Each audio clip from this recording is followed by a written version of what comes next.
Hi friends, welcome to mystery media. 2019ರಲ್ಲಿ ತೆರೆಕಂಡ it chapter 2 ಎಂಬ ಹಾರರ್ ಮೂವಿಯನ್ನು ಈ ದಿನ ಎಕ್ಸ್ಪ್ಲೇನ್ ಮಾಡ್ತಾ ಇದ್ದೀನಿ.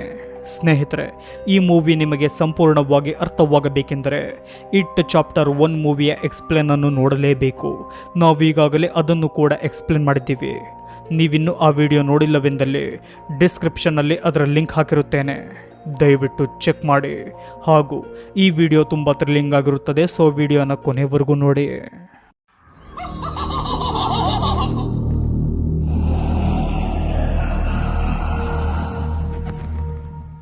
ಮೂವಿಯ ಮೊದಲ ಸೀನ್ನಲ್ಲಿ ಲೂಸರ್ಸ್ ಕ್ಲಬ್ ಪೆನಿವೈಸ್ನ ಜೊತೆ ಹೋರಾಡಿ ಹೊರಗೆ ಬಂದು ಮಾತನಾಡುತ್ತಿರುವುದನ್ನು ನೋಡ್ತೀವಿ. ಆಗ ಸೀನ್ ಚೇಂಜ್ ಆಗುತ್ತದೆ. ಈ ಸೀನ್ನಲ್ಲಿ 27 ವರ್ಷದ ನಂತರದ ಡೆರಿ ಟೌನ್ ಅನ್ನು ನೋಡ್ತೀವಿ. ಆಗ ನಮಗೆ ಟೌನ್ನಲ್ಲಿ ನಡೆಯುತ್ತಿರುವ ಒಂದು ಫೆಸ್ಟಿವಲ್ ಕಾಣುತ್ತದೆ. ಆ ಫೆಸ್ಟಿವಲ್ನಲ್ಲಿದ್ದ ಇಬ್ಬರು ಯುವಕರು ಅಸಭ್ಯವಾಗಿ ವರ್ತಿಸುತ್ತಿದ್ದದನ್ನು ನೋಡಿದ ಅಲ್ಲಿನ ಒಂದು ಗ್ಯಾಂಗ್ ಅವರ ಬಳಿ ಹೋಗ್ತಾರೆ. ಅವರನ್ನು ನೋಡಿದ ಅವರಿಬ್ಬರು ಫೆಸ್ಟಿವಲ್ನಿಂದ ಹೊರಗೆ ಹೋಗುವಾಗ ಅವರ ಕೈಗೆ ಸಿಕ್ಕಿಬಿಡ್ತಾರೆ. ಆಗ ಆ ಗ್ಯಾಂಗ್ನವರು, ನೀವು ನಮ್ಮ ಡೆರಿ ಟೌನ್ನ ಮರ್ಯಾದೆಯನ್ನು ತೆಗೆಯುತ್ತಿದ್ದೀರಾ ಎಂದು ಹೇಳ್ತಾರೆ. ಅದಕ್ಕೆ ಏಡ್ರಿಯನ್ ಎನ್ನುವವನು ಕೋಪ ಬರುವಂತಹ ಮಾತನ್ನು ಹೇಳ್ತಾನೆ. ಆ ಮಾತನ್ನು ಕೇಳಿದ ಅವರು ಅವನಿಗೆ ರಕ್ತ ಬರುವಂತೆ ಹೊಡೆದು ಆ ಸೇತುವೆಯಿಂದ ನೀರಿಗೆ ಹಾಕ್ತಾರೆ. ಇತ್ತ ನೀರಿಗೆ ಬಿದ್ದ ಏಡ್ರಿಯನ್ ಹೆಲ್ಪ್ ಎಂದು ಕೇಳುವಾಗ ಅವನಿಗೆ ಸಹಾಯ ಮಾಡಲು ಕೈ ಕೊಡುತ್ತಿರುವ ಹೊಳೆಯುತ್ತಿರುವ ಕಣ್ಣುಗಳ ಪೆನಿವೈಸ್ ಕಾಣ್ತಾನೆ. ಸ್ನೇಹಿತರೆ, ಈ ಸೀನ್ 27 ವರ್ಷದ ನಂತರದ ಪೆನಿವೈಸ್ನ ಎಂಟ್ರಿ ಆಗಿದೆ. ಇತ್ತ ಏಡ್ರಿಯನ್ನ ಫ್ರೆಂಡ್ ನೀರಿನ ಬಳಿ ಬಂದು ಏಡ್ರಿಯನ್ ಎಂದು ಕೂಗಾಡ್ತಾನೆ. ಆಗ ಅವನಿಗೆ ದಡದ ಬಳಿ ಇರುವ ಪೆನಿವೈಸ್ ಹಾಗೂ ಏಡ್ರಿಯನ್ ಕಾಣ್ತಾರೆ. ಏಡ್ರಿಯನ್ ಅನ್ನು ಕ್ಲೌನ್ ವೇಷಧಾರಿಯೊಬ್ಬ ರಕ್ಷಿಸಿದ್ದಾನೆ ಎಂದುಕೊಳ್ಳುತ್ತಿದ್ದಂತೆ ಪೆನಿವೈಸ್ ಭಯಾನಕ ರೂಪ ತಾಳಿ ಅವನ ಎದೆಯನ್ನು ಬಾಯಿಯಿಂದ ಬಗೆದು ಅವನ ಹೃದಯವನ್ನು ಪ್ರಾಣಿಗಳು ತಿನ್ನುವ ಹಾಗೆ ತಿಂದು ಬಿಡ್ತಾನೆ. ಈ ಭಯಾನಕ ದೃಶ್ಯ ನೋಡಿದ ಅವನ ಫ್ರೆಂಡ್ ಜೋರಾಗಿ ಕಿರಿಚಿಕೊಳ್ತಾನೆ. ಹೀಗೆ ಇರುವಾಗ ಅಲ್ಲಿಗೆ ಬಂದ ರೆಡ್ ಬಲೂನ್ಗಳಿಂದ ಅವರು ಮರೆಯಾಗಿ ಮಾಯವಾಗಿ ಬಿಡ್ತಾರೆ.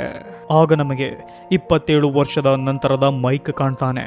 ಸ್ನೇಹಿತರೆ, ಈ ಮೈಕ್ ಈ ಡೆರಿ ಟೌನ್ ಅನ್ನು ಬಿಟ್ಟು ಹೋಗದೆ 27 ವರ್ಷವು ಪೆನಿವೈಸ್ನ ಬಗ್ಗೆ ರಿಸರ್ಚ್ ಮಾಡಿ ಇನ್ಫಾರ್ಮೇಶನ್ ಅನ್ನು ಕಲೆಕ್ಟ್ ಮಾಡ್ತಿರ್ತಾನೆ. ಆಗ ಅವನಿಗೆ ಸೇತುವೆಯ ಬಳಿ ಒಬ್ಬ ವ್ಯಕ್ತಿ ಮಿಸ್ ಆಗಿದ್ದಾನೆ ಎಂಬ ವಿಷಯ ತಿಳಿದು ಅಲ್ಲಿಗೆ ಹೋಗ್ತಾನೆ. ಹೋಗಿ ನೋಡುವಾಗ ಅವನಿಗೆ ಹೊಡೆದು ಹೋಗಿರುವ ರೆಡ್ ಬಲೂನ್ ಹಾಗೂ ಕಮ್ ಹೋಮ್ ಎಂದು ಬರೆದಿರುವುದು ಕಾಣುತ್ತದೆ. ಆಗ ಅವನಿಗೆ ಗೊತ್ತಾಗುತ್ತದೆ ಪೆನಿವೈಸ್ ಬಂದಿದ್ದಾನೆ ಎಂದು. ಆಗ ಮೈಕ್ ತಡ ಮಾಡದೆ ತನ್ನ ಫ್ರೆಂಡ್ಸ್ಗಳಿಗೆ ಕಾಲ್ ಮಾಡಲು ಮುಂದಾಗ್ತಾನೆ. ಆಗ ನಮಗೆ ಬೆಲ್ ಕಾಣ್ತಾನೆ. ಈ ಬೆಲ್ ಫೇಮಸ್ ಬುಕ್ ರೈಟರ್ ಆಗಿರ್ತಾನೆ. ಈ ಸಮಯದಲ್ಲಿ ಮೈಕ್ ಡೆರಿ ಟೌನ್ನಿಂದ ಅವನಿಗೆ ಕಾಲ್ ಮಾಡ್ತಾನೆ. ಆಗ ಮೈಕ್ ಪೆನಿವೈಸ್ ಬಂದಿದ್ದಾನೆ ಎಂದ ತಕ್ಷಣ 27 ವರ್ಷದ ಹಿಂದೆ ಕುಯ್ದುಕೊಂಡಿದ್ದ ಕೈನ ಗುರುತು ನೋವಾಗಲು ಶುರುವಾಗುತ್ತದೆ. ಆಗ ಮೈಕ್ ಅವನಿಗೆ ಡೆರಿ ಟೌನ್ಗೆ ಬರಲು ಹೇಳ್ತಾನೆ. ಇತ್ತ ಎಡಿ ದೊಡ್ಡವನಾಗಿ ತನ್ನ ತಾಯಿಯನ್ನೇ ಹೋಲುವ ಹಾಗೂ ಎಡಿಯನ್ನು ತನ್ನ ಕಂಟ್ರೋಲ್ನಲ್ಲಿಟ್ಟುಕೊಂಡಿರುವ ಮಹಿಳೆಯನ್ನೇ ಮದುವೆಯಾಗಿರ್ತಾನೆ. ಸ್ನೇಹಿತರೆ, ಈ ಮೂವಿಯಲ್ಲಿ ಎಡಿಯ ತಾಯಿಯಾಗಿ ಆಕ್ಟ್ ಮಾಡಿದ್ದವರೇ ಅವನ ಹೆಂಡತಿಯಾಗಿಯೂ ಆಕ್ಟ್ ಮಾಡಿದ್ದಾರೆ. ಇತ್ತ ಎಡಿ ಕಾರ್ನಲ್ಲಿ ಹೋಗುವಾಗ ಮೈಕ್ ಅವನಿಗೆ ಕಾಲ್ ಮಾಡಿ ಡೆರಿ ಟೌನ್ಗೆ ಬರಲೇಬೇಕು ಎಂದು ಹೇಳ್ತಾನೆ. ಈ ಮಾತನ್ನು ಕೇಳಿದ ಎಡಿ ಗಾಬರಿಯಾಗಿ ಕಾರ್ ಆಕ್ಸಿಡೆಂಟ್ ಮಾಡಿಕೊಂಡು ಬಿಡ್ತಾನೆ. ಆದರೆ ಅದರಿಂದ ಅವನಿಗೆ ಏನೂ ಆಗುವುದಿಲ್ಲ. ಇತ್ತ ರಿಚಿ ಸ್ಟ್ಯಾಂಡ್ ಅಪ್ ಕಮಿಡಿಯನ್ ಆಗಿರ್ತಾನೆ. ಇವನಿಗೂ ಮೈಕ್ ಫೋನ್ ಮಾಡಿ ವಿಷಯ ಹೇಳಿದಾಗ ಸ್ಟೇಜ್ ಮೇಲೆ ಹೇಳುವ ಮಾತುಗಳನ್ನೇ ಮರೆತು ಹೋಗ್ತಾನೆ. ಇತ್ತ ಬೆನ್ ಸಕ್ಸಸ್ಫುಲ್ ಬಿಸ್ನೆಸ್ ಮ್ಯಾನ್ ಆಗಿರ್ತಾನೆ. ಅವನಿಗೂ ಮೈಕ್ ಕಾಲ್ ಮಾಡಿ ಬರಲು ಹೇಳ್ತಾನೆ. ಇತ್ತ ಬೆವರ್ಲಿಗೆ ಮೈಕ್ ಕಾಲ್ ಮಾಡಿ ಮರೆತಿರುವ ವಿಷಯವನ್ನು ನೆನಪಿಸಿ ಬರಲು ಹೇಳ್ತಾನೆ. ಸರಿ ಎಂದ ಅವಳು ಹೋಗಲು ರೆಡಿಯಾಗುವಾಗ ಅಲ್ಲಿಗೆ ಬೆವರ್ಲಿಯ ಗಂಡ ಬರ್ತಾನೆ. ಆಗ ಅವನು ಯಾರ ಜೊತೆ ಮಾತನಾಡುತ್ತಿದ್ದೆ, ಯಾರು ಆ ಮೈಕ್ ಎಂದು ಬೆಲ್ಟ್ನಿಂದ ಹೊಡೆಯಲು ಮುಂದಾಗ್ತಾನೆ. ಸ್ನೇಹಿತರೆ, ಬೆವರ್ಲಿಯ ಗಂಡ ಅವಳ ತಂದೆಯೇ ಹಾಗೆಯೇ ಟಾರ್ಚರ್ ಕೊಡುತ್ತಿರುತ್ತಾನೆ. ಇವನ ಟಾರ್ಚರ್ ಅನ್ನು ತಾಳಲಾರದ ಬೆವರ್ಲಿ ಅವನಿಗೆ ಹೊಡೆದು ವೆಡ್ಡಿಂಗ್ ರಿಂಗ್ ಅನ್ನು ತೆಗೆದಾಕಿ ಅವನನ್ನು ಬಿಟ್ಟು ಡೆರಿ ಟೌನ್ನ ಕಡೆ ಹೊರಡುತ್ತಾಳೆ. ಇತ್ತ ಸ್ಟ್ಯಾನ್ಲಿಗೂ ಸಹ ಮೈಕ್ ಕಾಲ್ ಮಾಡಿ ಪೆನಿವೈಸ್ ಬಂದಿದ್ದಾನೆ, ನೀನು ಡೆರಿ ಟೌನ್ಗೆ ಬರಲೇಬೇಕೆಂದು ಹೇಳ್ತಾನೆ. ಸರಿ ಎಂದ ಸ್ಟ್ಯಾನ್ಲಿ ಭಯ ತಾಳಲಾರದೆ ಬಾತ್ ಟಬ್ನಲ್ಲಿ ಸೂಸೈಡ್ ಮಾಡಿಕೊಂಡು ಸತ್ತು ಹೋಗ್ತಾನೆ. ಆಗ ಸೀನ್ ಚೇಂಜ್ ಆಗುತ್ತದೆ. ಈ ಸೀನ್ನಲ್ಲಿ 27 ವರ್ಷದ ಹಿಂದೆ ನಡೆದಿರುವ ಒಂದು ಫ್ಲ್ಯಾಶ್ ಬ್ಯಾಕ್ ಅನ್ನು ನೋಡ್ತೀವಿ. ಅದೇನೆಂದರೆ ಬಾವಿಯ ಒಳಗೆ ಬಿದ್ದಿದ್ದ ಹೆನ್ರಿ ಸತ್ತಿರುವುದಿಲ್ಲ. ನೀರಿನ ಮೂಲಕ ಹೆಣಗಳ ಜೊತೆಯೇ ಟನಲ್ನಿಂದ ಹೊರಗೆ ಬಂದಿರ್ತಾನೆ. ಅಲ್ಲಿಂದ ನೇರವಾಗಿ ತನ್ನ ಮನೆಗೆ ಹೋಗ್ತಾನೆ. ಆಗ ಅವನ ಮನೆಯತ್ತಿರವೇ ಇದ್ದ ಪೊಲೀಸ್ ಟೀಮ್ ತನ್ನ ತಂದೆಯನ್ನು ಕೊಂದ ಕಾರಣಕ್ಕೆ ಅವನನ್ನು ಅರೆಸ್ಟ್ ಮಾಡ್ತಾರೆ. ಈ ಸಮಯದಲ್ಲಿ ಅವನಿಗೆ ಒಂದು ಬಲೂನ್ ಕಾಣುತ್ತದೆ. ಆಗಿನಿಂದ ಹೆನ್ರಿ ಹುಚ್ಚನಾಗಿ ಹೋಗ್ತಾನೆ. ಹೀಗೆ 27 ವರ್ಷ ಮೆಂಟಲ್ ಇನ್ಸ್ಟಿಟ್ಯೂಟಲ್ಲೇ ಇದ್ದ ಹೆನ್ರಿಗೆ ಪುನಃ ರೆಡ್ ಬಲೂನ್ ಕಾಣುತ್ತದೆ. ಅದರಿಂದ ಜೋರಾಗಿ ನಗಲು ಶುರು ಮಾಡಿದ್ದ ಹೆನ್ರಿಯನ್ನು ಅವನ ರೂಮ್ನಲ್ಲಿ ಲಾಕ್ ಮಾಡ್ತಾರೆ. ಆಗ ಅವನಿಗೆ ಬೆಡ್ನ ಕೆಳಗೆ ಅದೇ ರೆಡ್ ಬಲೂನ್ ಕಾಣುತ್ತದೆ. ಅದನ್ನು ಒಡೆದಾಗ ಅಲ್ಲಿ ಇದ್ದ ವಿಕಾರವಾದ ಗೋಸ್ಟ್ ಅವನ ಬಳಿ ಬರುತ್ತದೆ. ಬಂದು ಅವನಿಟ್ಟುಕೊಳ್ಳುತ್ತಿದ್ದ ನೈಫನ್ನು ಕೊಡುತ್ತದೆ. ಸ್ನೇಹಿತರೆ, ಈ ಗೋಸ್ಟ್ ಟನಲ್ನಲ್ಲಿ ಸತ್ತ ಹೆನ್ರಿಯ ಫ್ರೆಂಡ್ ಆದ ಪ್ಯಾಟ್ರಿಕ್ಗೆ ಎಂದು ನಮಗೆ ತಿಳಿಯುತ್ತದೆ. ಇತ್ತ ಎಲ್ಲರೂ ಒಂದು ಚೈನೀಸ್ ರೆಸ್ಟೋರೆಂಟ್ನಲ್ಲಿ ಸೇರುತ್ತಾರೆ. ಇವರೆಲ್ಲ ಡೆರಿ ಟೌನ್ಗೆ ಬಂದಾಗ ಮರೆತು ಹೋಗಿದ್ದ ನೆನಪುಗಳು ಸಹ ಅವರಿಗೆ ಬರುತ್ತದೆ. ಹೀಗೆ ಅವರೆಲ್ಲ ತಮ್ಮ ಕೆಲಸದ ಬಗ್ಗೆ ಮಾತನಾಡಿಕೊಂಡು ತಮಾಷೆ ಮಾಡುತ್ತಾ ತುಂಬಾ ಎಂಜಾಯ್ ಮಾಡ್ತಾರೆ. ಇತ್ತ ಬೆವರ್ಲಿ ಜೊತೆ ತುಂಬಾ ಕ್ಲೋಸ್ ಆಗಿ ಮಾತನಾಡುವಾಗ ಬೆನ್ಗೆ ಜಲಸ್ ಫೀಲ್ ಆಗುತ್ತದೆ. ಸ್ನೇಹಿತರೆ, ಈ ಬೆನ್ ಚಿಕ್ಕ ವಯಸ್ಸಿನಿಂದಲೂ ಬೆವರ್ಲಿಯನ್ನು ಇಷ್ಟಪಡುತ್ತಿರುತ್ತಾನೆ. ಹಾಗೂ 27 ವರ್ಷದ ಹಿಂದೆ ಇವಳು ಸೈನ್ ಮಾಡಿದ್ದ ಇಯರ್ ಬುಕ್ನ ಪೇಜನ್ನು ಇಂದಿಗೂ ಸಹ ವಾಲೆಟ್ನಲ್ಲಿ ಇಟ್ಟುಕೊಂಡಿರ್ತಾನೆ. ಈ ಸಮಯದಲ್ಲಿ ಸ್ಟ್ಯಾನ್ಲಿ ಬರೆದಿರುವುದನ್ನು ನೋಡಿದ ಅವರಿಗೆ ಬೇಜಾರಾಗುತ್ತದೆ. ಹೀಗೆ ಇರುವಾಗ ಅಲ್ಲಿದ್ದ ಕುಕೀಸ್ ಅಲುಗಾಡಲು ಶುರುವಾಗಿ ಅದರಲ್ಲಿ ಮಗುವಿನ ರೀತಿ ಇರುವ ಜೀವಿ, ಐ ಕ್ರಿಯೇಚರ್, ಬ್ಯಾಟ್, ಹೀಗೆ ವಿಚಿತ್ರವಾಗಿರುವ ಕ್ರಿಯೇಚರ್ಗಳು ಬರುವುದನ್ನು ನೋಡಿದ ಅವರು ತುಂಬ ಗಾಬರಿಯಾಗ್ತಾರೆ. ಅದಲ್ಲದೆ ಅಕ್ವೇರಿಯಂನಲ್ಲಿ ಫಿಶ್ನ ಬದಲು ತಲೆಗಳು, ಟೇಬಲ್ನ ಮೇಲೆ ಹರಿದು ಬರುತ್ತಿರುವ ಲಾವಾ ರಸ, ಹೀಗೆ ಅಸಾಧ್ಯವೆಂಬ ಘಟನೆಗಳು ಅಲ್ಲಿ ನಡೆಯಲು ಶುರುವಾಗುತ್ತದೆ. ಆಗ ಮೈಕ್ ಇದು ನಿಜವಲ್ಲ ಎಂದು ಚೇರ್ನಿಂದ ಅದನ್ನು ಹೊಡೆಯುತ್ತಾನೆ. ಆ ಶಬ್ದಕ್ಕೆ ಹೋಟೆಲ್ನವರು ಬಂದಾಗ ಎಲ್ಲವೂ ನಾರ್ಮಲ್ ಸ್ಥಿತಿಯಲ್ಲಿರುತ್ತದೆ. ಅಲ್ಲಿಂದ ಹೊರಗಡೆ ಬಂದಾಗ ಬೆವರ್ಲಿ ಸ್ಟ್ಯಾನ್ಲಿ ಮನೆಗೆ ಕಾಲ್ ಮಾಡ್ತಾಳೆ. ಅವನು ಸತ್ತ ವಿಷಯ ಕೇಳಿದ ಎಲ್ಲರಿಗೂ ತುಂಬಾ ನೋವಾಗುತ್ತದೆ.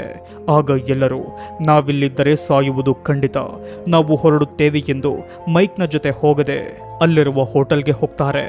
ಅವರನ್ನು ಮೈಕ್ ತಡೆಯಲು ಪ್ರಯತ್ನ ಪಡ್ತಾನೆ. ನೀವೆಲ್ಲಿಗೆ ಹೋದರೂ ಪೆನಿವೈಸ್ ಬರುತ್ತಾನೆ, ನಿಲ್ಲಿ, ನನ್ನ ಬಳಿ ಅವನನ್ನು ಸಾಯಿಸುವ ಅಸ್ತ್ರವಿದೆ ಎಂದು ಕೂಗಿ ಹೇಳ್ತಾನೆ. ಆದರೆ ಅವರ್ಯಾರು ಕೇಳದೆ ಹೋಟೆಲ್ಗೆ ಹೊರಟು ಹೋಗ್ತಾರೆ. ಆಗ ಮೈಕ್ ಬಿಲ್ನನ್ನು ತಡೆದು ದಯವಿಟ್ಟು ನನ್ನ ಜೊತೆ ಬಾ, ನಿನಗೇನು ಹೇಳಬೇಕು ಹಾಗೂ ತೋರಿಸಬೇಕು ಎಂದು ಕೇಳಿಕೊಳ್ತಾನೆ. ಸರಿ ಎಂದ ಬಿಲ್ ಅವನ ಜೊತೆ ಹೊರಡುತ್ತಾನೆ. ಇತ್ತ ಸ್ಟೇಡಿಯಂನ ಬಳಿ ಒಂದು ಹುಡುಗಿ ಇರುವಾಗ ಅವಳ ಬಳಿ ಒಂದು ಹುಳು ಬರುತ್ತದೆ. ಅದನ್ನು ಕಂಡು ಖುಷಿಯಾದ ಆ ಹುಡುಗಿ ಅದನ್ನು ಹಿಂಬಾಲಿಸಿಕೊಂಡು ಒಂದು ಜಾಗಕ್ಕೆ ಹೋಗ್ತಾಳೆ. ಆಗ ಅವಳಿಗೆ ಪೆನಿವೈಸ್ ಕಾಣ್ತಾನೆ. ಆಗ ಪೆನಿವೈಸ್ ಆ ಹುಡುಗಿಯ ಬಳಿ ಪ್ರೀತಿಯಿಂದ ಮಾತನಾಡುತ್ತಾ ಅವಳನ್ನು ತನ್ನ ಹತ್ತಿರಕ್ಕೆ ಕರೆಯುತ್ತಾನೆ. ಹೀಗೆ ಹತ್ತಿರಕ್ಕೆ ಬಂದಾಗ ಆ ಹುಡುಗಿ ಪೆನಿವೈಸ್ಗೆ ಆಹಾರವಾಗಿ ಬಿಡ್ತಾಳೆ. ಇತ್ತ ಹೆನ್ರಿ ಪ್ಯಾಟ್ರಿಕ್ ಗೋಸ್ಟ್ ಕೊಟ್ಟಿದ್ದ ಚಾಕುವಿನಿಂದ ಹಾಸ್ಪಿಟಲ್ನವರನ್ನು ಸಾಯಿಸಿ ಪ್ಯಾಟ್ರಿಕ್ನ ಜೊತೆಯೇ ಅಲ್ಲಿಂದ ಎಸ್ಕೇಪ್ ಆಗ್ತಾನೆ. ಇತ್ತ ಮೈಕ್ ಬಿಲ್ನನ್ನು ತಾನು ಇರುವ ಸ್ಥಳಕ್ಕೆ ಕರೆದುಕೊಂಡು ಬರ್ತಾನೆ. ಆಗ ಬಿಲ್ಗೆ ರಿಚುವಲ್ಗೆ ಸಂಬಂಧಪಟ್ಟ ಪಾಟನ್ನು ತೋರಿಸಿ ಹೀಗೆ ಹೇಳ್ತಾನೆ, ಬಿಲ್, ಈ ಪಾಟ್ 18ನೇ ಶತಮಾನದ್ದು. ನಾನು ಈ ಪೆನಿವೈಸ್ನ ಬಗ್ಗೆ ತಿಳಿದುಕೊಳ್ಳಲು ಎಲ್ಲ ರೀತಿಯಲ್ಲೂ ರಿಸರ್ಚ್ ಮಾಡಬೇಕಾದರೆ ನನಗೆ ನೇಟಿವ್ ಅಮೇರಿಕನ್ಸ್ ಬಗ್ಗೆ ತಿಳಿಯಿತು. ಆಗ ನಾನು ತಡ ಮಾಡದೆ ಅಲ್ಲಿಗೆ ಹೋದೆ. ಅವರಿಂದ ನಾನು ಕೆಲವು ರಿಚುವಲ್ಗಳನ್ನು ಕಲಿತೆ. ಹಾಗೆಯೇ ಪೆನಿವೈಸ್ನ ಬಗ್ಗೆಯೂ ತಿಳಿದುಕೊಂಡೆ. ಈ ಪೆನಿವೈಸ್ ನಮ್ಮ ಭೂಮಿಗೆ ಹೇಗೆ ಬಂತು ಹಾಗೂ ಇದನ್ನು ನಮ್ಮ ಭೂಮಿಯಿಂದ ಹೇಗೆ ಅಂತ್ಯ ಮಾಡುವುದು ಎಂದು ಗೊತ್ತಾಗಿದೆ. ಅದನ್ನು ಅಂತ್ಯ ಮಾಡಬೇಕೆಂದರೆ ನಾವೆಲ್ಲರೂ ಸೇರಿ ಆ ಪಾಟ್ಗೆ ನಮ್ಮ ಮುಖ್ಯವಾದ ಹಾಗೂ ಇಷ್ಟವಾದ ವಸ್ತುಗಳನ್ನು ತ್ಯಾಗ ಮಾಡಬೇಕು. ನಂತರ ರಿಚುವಲ್ ಆಫ್ ಚುಡ್ ಅನ್ನು ಪರ್ಫಾರ್ಮ್ ಮಾಡಬೇಕು. ಆಗ ಪೆನಿವೈಸ್ನ ಶಕ್ತಿಯಾಗಿರುವ ಡೆಡ್ ಲೈಟ್ಸ್ ಮಾಯವಾಗಿ ಬಿಡುತ್ತದೆ ಹಾಗೂ ಪೆನಿವೈಸ್ನ ಅಂತ್ಯವೂ ಆಗುತ್ತದೆ ಎಂದು ಹೇಳ್ತಾನೆ. ಹೀಗೆ ಹೇಳುವಾಗ ಬಿಲ್ಗೆ ಪೆನಿವೈಸ್ನ ಆರಂಭ ಹಾಗೂ ಅಂತ್ಯದ ವಿಷನ್ಸ್ಗಳು ಕಾಣಿಸುತ್ತವೆ. ನಂತರ ಆ ವಿಷನ್ನಿಂದ ಹೊರಬಂದಾಗ ಬಿಲ್ ಮೈಕ್ನ ಮಾತನ್ನು ನಂಬುತ್ತಾನೆ. ಆಗ ಬಿಲ್ ಈ ಪಾಟ್ ನಿನಗೆ ಹೇಗೆ ಸಿಕ್ಕಿತು ಎಂದು ಕೇಳಿದಾಗ, ನಾನು ನೇಟಿವ್ ಅಮೇರಿಕನ್ಸ್ ಅವರಿಂದ ಈ ಪಾಟನ್ನು ಕದ್ದು ತಂದಿರುವೆ. ಈಗ ನಮಗೆ ಇದರ ಅವಶ್ಯಕತೆ ಇದೆ ಹಾಗೂ ಪೆನಿವೈಸ್ನ ಅಂತ್ಯವಾಗುತ್ತದೆ ಎಂಬ ನಂಬಿಕೆಯೂ ಸಹ ಇದೆ ಎಂದು ಹೇಳ್ತಾನೆ. ಆಗ ಬಿಲ್ ಮತ್ತು ಮೈಕ್ ಹೋಟೆಲ್ಗೆ ಹೋಗಿ ಅವರನ್ನು ಕನ್ವಿನ್ಸ್ ಮಾಡಿ ಆ ಪಾಟ್ನ ಬಗ್ಗೆ ಹೇಳ್ತಾರೆ. ಆಗ ಬಿಲ್ ಮತ್ತು ಮೈಕ್ನ ಮಾತನ್ನು ನಂಬಿದ ಅವರು ಹೋಗದೆ ಡೆರಿ ಟೌನ್ನಲ್ಲೇ ಉಳಿಯುತ್ತಾರೆ. ಮರುದಿನ ಎಲ್ಲರೂ ಚಿಕ್ಕ ವಯಸ್ಸಿನಲ್ಲಿ ಕಾಲ ಕಳೆಯುತ್ತಿದ್ದ ಬೆನ್ನ ಸೀಕ್ರೆಟ್ ಕ್ಲಬ್ಗೆ ಹೋಗ್ತಾರೆ. ಹೋಗಿ ಮರೆತಿರುವ ಸನ್ನಿವೇಶಗಳನ್ನು ನೆನಪಿಸಿಕೊಂಡು ಸಂತೋಷ ಪಡ್ತಾರೆ ಹಾಗೂ ಸ್ಟ್ಯಾನ್ಲಿಯನ್ನು ನೆನೆಸಿಕೊಂಡು ದುಃಖ ಪಡ್ತಾರೆ. ನಂತರ ಎಲ್ಲರೂ ಪಾಟ್ಗೆ ಬೇಕಾಗಿರುವ ತಮ್ಮ ತಮ್ಮ ವಸ್ತುಗಳನ್ನು ತರಲು ಹೋಗ್ತಾರೆ. ಅದಕ್ಕಾಗಿ ಬೆವರ್ಲಿ ತಾನು ಮುಂಚೆ ಇದ್ದ ಮನೆಗೆ ಹೋದರೆ ಆ ಮನೆಯಲ್ಲಿ ಒಂದು ಅಜ್ಜಿ ವಾಸವಿರುತ್ತಾರೆ. ಅವರ ಜೊತೆ ಮಾತನಾಡುತ್ತಾ ಬೆವರ್ಲಿ ಒಳಗೆ ಹೋಗ್ತಾಳೆ. ಆಗ ಅವರು ಬೆವರ್ಲಿಗೆ ಕಾಫಿ ತರಲು ಹೋದಾಗ ಬೆವರ್ಲಿ ತಾನಿದ್ದ ರೂಮ್ಗೆ ಹೋಗ್ತಾಳೆ. ಆಗ ಅವಳಿಗೆ ತಾನು ಅಡಗಿಸಿಟ್ಟಿದ್ದ ಸಿಗರೆಟ್ಸ್ ಹಾಗೂ ಬೆನ್ ಬರೆದಿದ್ದ ಕವಿತೆಯ ಲೆಟರ್ ಸಿಗುತ್ತದೆ. ಆದರೆ ಬೆವರ್ಲಿ ಇದನ್ನು ಬೆಲ್ ಬರೆದಿರುವುದು ಎಂದು ನಂಬಿರ್ತಾಳೆ. ನಂತರ ಅದನ್ನು ತೆಗೆದುಕೊಂಡು ಹೊರಬರ್ತಾಳೆ. ಬಂದರೆ ಅವಳಿಗೆ ಪೆನಿವೈಸ್ನನ್ನು ಹೋಲುವ ವ್ಯಕ್ತಿಯ ಫೋಟೋಗಳು ಕಾಣುತ್ತವೆ.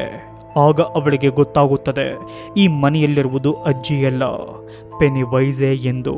ಆಗ ಭಯಾನಕ ಧ್ವನಿ ಕೇಳುತ್ತದೆ. ಯಾರೆಂದು ನೋಡಿದಾಗ ಆ ವಯಸ್ಸಾದ ಮಹಿಳೆ ವಿಚಿತ್ರ ಹಾಗೂ ಭಯಾನಕ ರೂಪ ತಾಳಿ ಬೆವರ್ಲಿಗೆ ಹೆದರಿಸುತ್ತಾಳೆ. ಅದರಿಂದ ಹೆದರಿದ ಬೆವರ್ಲಿ ಡೋರ್ನ ಬಳಿ ಬಂದಾಗ ಮಾನವನ ರೀತಿಯಿರುವ ಪೆನಿವೈಸ್ ಮುಖಕ್ಕೆ ಬಣ್ಣ ಹಚ್ಚಿಕೊಂಡು ವಿಚಿತ್ರವಾಗಿ ನಗುತ್ತಾ ಹೆದರಿಸುತ್ತಾನೆ. ಆಗ ಬೆವರ್ಲಿ ಅತಿಯಾಗಿ ಹೆದರಿಕೊಂಡು ಅಲ್ಲಿಂದ ಹೊರಬಂದು ನೋಡಿದರೆ ಅವಳೋಗಿದ್ದ ಬಿಲ್ಡಿಂಗ್ ತುಂಬ ವರ್ಷದಿಂದ ಹಾಳಾಗಿರುವುದು ಅವಳಿಗೆ ತಿಳಿದು ಗಾಬರಿಯಾಗ್ತಾಳೆ. ಇತ್ತ ರಿಚಿ ತಾನು ಚಿಕ್ಕ ವಯಸ್ಸಿನಲ್ಲಿ ಹೆಚ್ಚಾಗಿ ಕಾಲ ಕಳೆಯುತ್ತಿದ್ದ ಗೇಮ್ ಸೆಂಟರ್ಗೆ ಹೋಗಿ ಒಂದು ಟೋಕನ್ ಅನ್ನು ಕಲೆಕ್ಟ್ ಮಾಡ್ತಾನೆ. ಅಲ್ಲಿಂದ ಹೊರಬಂದಾಗ ಪೆನಿವೈಸ್ ಕಾಣ್ತಾನೆ. ಅವನಿಂದ ಹೆದರಿದ ರಿಚಿ ಅಲ್ಲಿಂದ ಓಡಿ ಹೋಗ್ತಾನೆ. ಇತ್ತ ಬಿಲ್ಗೆ ತಾನು ಉಪಯೋಗಿಸುತ್ತಿದ್ದ ಸೈಕಲ್ ಕಾಣುತ್ತದೆ. ಅದನ್ನು ನೋಡಿ ಖುಷಿಯಾಗಿ ಅದನ್ನು ಪರ್ಚೇಸ್ ಮಾಡಲು ಹೋಗ್ತಾನೆ. ಅದನ್ನು ಕಂಡು ತುಂಬ ಖುಷಿಯಾಗಿರುವ ಬಿಲ್ನನ್ನು ನೋಡಿದ ಶಾಪ್ನವನು ಅದರ ಬೆಲೆ $300 ಎಂದು ಹೇಳ್ತಾನೆ. ಸ್ನೇಹಿತರೆ, ಈ ಶಾಪ್ ಓನರ್ ಬೇರಾರೂ ಅಲ್ಲ, ಸ್ಟೀಫನ್ ಕಿಂಗ್. ಇವರು ಬರೆದಿರುವ ನಾವೆಲ್ನಿಂದಲೇ ಈ ಇಟ್ ಸ್ಟೋರಿಯನ್ನು ತೆಗೆದುಕೊಂಡು ಈ ಮೂವಿಯನ್ನು ಮಾಡಲಾಗಿದೆ. ಇವರ ನಾವೆಲ್ನ ಸ್ಟೋರಿಗಳಿಂದ ಹಲವಾರು ಮೂವಿಗಳು ಮೂಡಿ ಬಂದಿವೆ. ಇತ್ತ ಬಿಲ್ ಸೈಕಲ್ ತೆಗೆದುಕೊಂಡು ಹೊರಗಡೆ ಬಂದಾಗ ಅವನಿಗೆ ತನ್ನ ತಮ್ಮ ಜಾರ್ಜ್ ನೆನಪಾಗ್ತಾನೆ. ಅದಕ್ಕಾಗಿ ಅವನು ಸೀವರ್ನ ಬಳಿ ಹೋಗ್ತಾನೆ. ಅಲ್ಲಿ ಅವನಿಗೆ ಜಾರ್ಜ್ ಕಾಣ್ತಾನೆ. ಅವನು ನನ್ನನ್ನು ಕಾಪಾಡು ಬಿಲ್ ಎಂದಾಗ ಅವನನ್ನು ಕಾಪಾಡಲು ಹೋದ ಬಿಲ್ನ ಕೈಯನ್ನು ಹಲವಾರು ಕೈಗಳು ಹಿಡಿದು ಬಿಡುತ್ತವೆ. ಅದರಿಂದ ಬಿಡಿಸಿಕೊಳ್ಳುವಾಗ ಬಿಲ್ಗೆ ಜಾರ್ಜ್ ಹಿಡಿದುಕೊಂಡಿದ್ದ ಪೇಪರ್ ಬೋಟ್ ಸಿಗುತ್ತದೆ. ಅದೇ ಸಮಯಕ್ಕೆ ಅಲ್ಲಿಗೆ ಒಬ್ಬ ಹುಡುಗ ಬರ್ತಾನೆ. ಆಗ ಬಿಲ್, ನೀನು ಈ ಸೀವರ್ನ ಕಡೆ ಹೋಗಬೇಡ, ಹೋದರೆ ಧ್ವನಿಗಳು ಕೇಳುತ್ತವೆ, ಅವು ನಿನಗೆ ಅಪಾಯ ಮಾಡುತ್ತವೆ ಎಂದು ಹೇಳ್ತಾನೆ. ಅದಕ್ಕೆ ಆ ಹುಡುಗ, ನನಗೆ ಸಿಂಕ್ನಲ್ಲಿ ಕ್ಲೌನ್ ಮಾತನಾಡುವ ರೀತಿಯ ಧ್ವನಿ ಕೇಳುತ್ತದೆ ಎಂದು ಹೇಳ್ತಾನೆ. ಅದಕ್ಕೆ ಬಿಲ್, ಹಾಗಾದರೆ ನೀನು ಅವನ ಟಾರ್ಗೆಟ್. ನಿನ್ನ ಅಪ್ಪ ಅಮ್ಮನಿಗೆ ಏನಾದರೂ ಹೇಳಿ ಈ ಊರನ್ನು ಬಿಟ್ಟು ಹೋಗು ಎಂದು ಕೂಗಾಡ್ತಾನೆ. ಅದಕ್ಕೆ ಆ ಹುಡುಗ, ನಾನು ಬಂದಿರುವುದು ಈ ಊರಿನ ಫೇರ್ಗೋಸ್ಕರ, ಅದನ್ನು ನೋಡಿಕೊಂಡು ಹೊರಡುವೆ ಎಂದು ಹೊರಟು ಹೋಗ್ತಾನೆ. ಇತ್ತ ಬೆನ್ ತನ್ನ ಸ್ಕೂಲ್ನ ಪ್ರೊಜೆಕ್ಟರ್ ರೂಮ್ಗೆ ಹೋಗ್ತಾನೆ. ಆಗ ಅವನಿಗೆ ಒಂದು ಫ್ಲ್ಯಾಶ್ ಬ್ಯಾಕ್ ನೆನಪಾಗುತ್ತದೆ. ಅದೇನೆಂದರೆ ಬೆನ್ ಕ್ಲಾಸ್ನಲ್ಲಿ ಒಂಟಿಯಾಗಿರುವಾಗ ಅಲ್ಲಿಗೆ ಬೆವರ್ಲಿ ಬರ್ತಾಳೆ. ಆಗ ಬೆನ್ ಅವಳಿಗೆ ತನ್ನ ಪ್ರೀತಿಯನ್ನು ಹೇಳುವಾಗ ಬೆವರ್ಲಿ ಇವಿಲ್ಲಾಗಿ ಕನ್ವರ್ಟ್ ಆಗಿ ಬಿಟ್ಟಿರ್ತಾಳೆ. ಅದರಿಂದ ಹೆದರಿದ ಬೆನ್ ಒಂದು ಲಾಕರ್ನಲ್ಲಿ ಲಾಕ್ ಆಗ್ತಾನೆ. ಅಲ್ಲಿಗೂ ಬಂದ ಪೆನಿವೈಸ್ ಅವನಿಗೆ ಹೆದರಿಸಿ ಅವನನ್ನು ತಿನ್ನಲು ಪ್ರಯತ್ನ ಪಟ್ಟಿರ್ತಾನೆ. ಇದನ್ನು ನೆನೆಸಿಕೊಂಡ ಬೆನ್ ಅಲ್ಲಿಂದ ಹೊರಡುತ್ತಾನೆ. ಇತ್ತ ಎಡಿ ಮೆಡಿಕಲ್ ಶಾಪ್ಗೆ ಬಂದು ಇನ್ಹೇಲರ್ ಅನ್ನು ತೆಗೆದುಕೊಳ್ಳುವಾಗ ಅವನಿಗೂ ಒಂದು ಫ್ಲ್ಯಾಶ್ ಬ್ಯಾಕ್ ನೆನಪಾಗುತ್ತದೆ. ಅದೇನೆಂದರೆ ಹೀಗೆ ಶಾಪ್ಗೆ ಬಂದಿದ್ದಾಗ ಎಡಿಗೆ ತನ್ನ ತಾಯಿ ಕೂಗಿದಂತಾಗುತ್ತದೆ. ಅದಕ್ಕೆ ಎಡಿ ಅಲ್ಲಿನ ಬೇಸ್ಮೆಂಟ್ಗೆ ಹೋಗ್ತಾನೆ. ಆ ಜಾಗದಲ್ಲಿ ತನ್ನ ತಾಯಿ ಲಾಕ್ ಆಗಿರುವುದು ನೋಡಿ ಅವಳನ್ನು ಬಿಡಿಸುವಾಗ ಅಲ್ಲಿಗೆ ಅಸಹ್ಯವಾಗಿರುವ ರೋಗಿ ಬರ್ತಾನೆ. ಅವನನ್ನು ನೋಡಿದ ಎಡಿ ಅಲ್ಲಿಂದ ಓಡಿ ಹೋಗಿರ್ತಾನೆ. ಹೀಗೆ ಅದೇ ಜಾಗದಲ್ಲಿದ್ದ ಎಡಿ ಆ ಬೇಸ್ಮೆಂಟ್ನಿಂದ ಹೋಗುವಾಗ ಅಲ್ಲಿಗೆ ಬಂದ ಅದೇ ರೋಗಿ ಅವನಿಗೆ ಹೆದರಿಸುತ್ತಾನೆ ಹಾಗೂ ಸಾಯಿಸಲು ಪ್ರಯತ್ನ ಪಡ್ತಾನೆ. ಆಗ ಎಡಿ ಅದರ ಕತ್ತನ್ನು ಹಿಸುಕುವಾಗ ಆ ರೋಗಿ ಎಡಿಯ ಮೇಲೆ ವಾಮಿಟ್ ಮಾಡಿಬಿಡ್ತಾನೆ. ಆಗ ಎಡಿ ಅಲ್ಲಿಂದ ಹೋಟೆಲ್ಗೆ ಓಡಿ ಹೋಗ್ತಾನೆ. ಇತ್ತ ಬಿಲ್ ಹೋಟೆಲ್ಗೆ ಬಂದಾಗ ಅಲ್ಲಿ ಸ್ಕೇಟ್ ಬೋರ್ಡ್ ಕಾಣುತ್ತದೆ. ಆ ಸ್ಕೇಟ್ ಬೋರ್ಡ್ ಆ ಹುಡುಗನದೇ ಎಂದು ತಿಳಿದ ಬಿಲ್ ಅವನು ಅಪಾಯದಲ್ಲಿದ್ದಾನೆ ಎಂದು ಫೇರ್ ನಡೆಯುತ್ತಿದ್ದ ಜಾಗಕ್ಕೆ ಹೋಗ್ತಾನೆ. ಹೋಗಿ ಆ ಹುಡುಗನನ್ನು ಹುಡುಕುವಾಗ ಅವನು ಸಿಗ್ತಾನೆ. ಆಗ ಬಿಲ್ ಅವನನ್ನು ಹಿಂಬಾಲಿಸಿಕೊಂಡು ಗ್ಲಾಸ್ನಿಂದ ಮಾಡಿರುವ ಮೇಜ್ನ ಒಳಗೋಗ್ತಾನೆ. ಆಗ ಬಿಲ್ಗೆ ಆ ಹುಡುಗ ಜೀವಂತವಾಗಿರುವುದು ಕಂಡು ಸಂತೋಷವಾಗುತ್ತದೆ. ಆದರೆ ಆ ಸಂತೋಷ ಹೆಚ್ಚು ಕಾಲ ಇರುವುದಿಲ್ಲ. ಏಕೆಂದರೆ ಅದೇ ಸಮಯಕ್ಕೆ ಆ ಹುಡುಗನ ಮುಂದೆ ಪೆನಿವೈಸ್ ಬರ್ತಾನೆ. ಬಂದು ಅವನಿಗೆ ಹೆದರಿಸಿ ಬಿಲ್ನ ಮುಂದೆಯೇ ಆ ಹುಡುಗನನ್ನು ಭೀಕರವಾಗಿ ಸಾಯಿಸಿ ಬಿಡ್ತಾನೆ. ಅದೇ ಕ್ಷಣದಲ್ಲಿ ಮಾಯವಾಗಿ ಬಿಡ್ತಾನೆ. ಇತ್ತ ಮೈಕ್ ಲೈಬ್ರರಿಯಲ್ಲಿ ಇರಬೇಕಾದರೆ ಅಲ್ಲಿಗೆ ಬಂದ ಹೆನ್ರಿ ಅವನನ್ನು ಕೊಲ್ಲಲು ನೋಡ್ತಾನೆ. ಇನ್ನೇನು ಮೈಕ್ನನ್ನು ಕೊಲ್ಲಬೇಕೆನ್ನುವಷ್ಟರಲ್ಲಿ ಅಲ್ಲಿಗೆ ಬಂದ ರಿಚಿ ಹೆನ್ರಿಯನ್ನು ಸಾಯಿಸಿ ಮೈಕ್ನನ್ನು ಅವನಿಂದ ರಕ್ಷಿಸುತ್ತಾನೆ. ಅದೇ ಸಮಯಕ್ಕೆ ಎಲ್ಲರೂ ಮೈಕ್ನ ಬಳಿ ಬರ್ತಾರೆ. ಆಗ ಮೈಕ್ ಬಿಲ್ ಎಲ್ಲಿ ಎಂದು ಕೇಳಿ ಅವನಿಗೆ ಕಾಲ್ ಮಾಡ್ತಾನೆ. ರಿಸೀವ್ ಮಾಡಿದ ಬಿಲ್ ಅವನಿಗೆ ಹೀಗೆ ಹೇಳ್ತಾನೆ, ಮೈಕ್ ಪೆನಿವೈಸ್ ನನ್ನ ಮುಂದೆಯೇ ಒಂದು ಹುಡುಗನ ಪ್ರಾಣ ತೆಗೆದ. ಅವನನ್ನು ಹೀಗೆ ಬಿಟ್ಟರೆ ಎಲ್ಲ ಮಕ್ಕಳ ಪ್ರಾಣ ತೆಗೆಯುತ್ತಾನೆ. ಅದಕ್ಕಾಗಿ ನಾನೊಬ್ಬನೇ ಹೋಗಿ ಅವನನ್ನು ಕೊಲ್ಲುವೆ ಎಂದು ಕಾಲ್ ಕಟ್ ಮಾಡ್ತಾನೆ.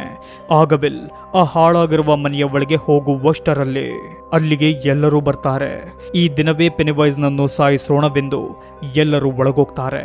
ಒಳಗೋದ ತಕ್ಷಣ ಬೆನ್ಗೆ ಟಾರ್ಚರ್ ಕೊಟ್ಟ ಪೆನಿವೈಸ್ ಕೆಲವರನ್ನು ಒಂದು ರೂಮ್ನಲ್ಲಿ ಲಾಕ್ ಮಾಡ್ತಾನೆ. ಹೀಗೆ ಇರಬೇಕಾದರೆ ಆ ರೂಮ್ನಲ್ಲಿದ್ದ ಫ್ರಿಡ್ಜ್ ಅಲುಗಾಡಲು ಶುರುವಾಗಿ ಡೋರ್ ಓಪನ್ ಆಗುತ್ತದೆ.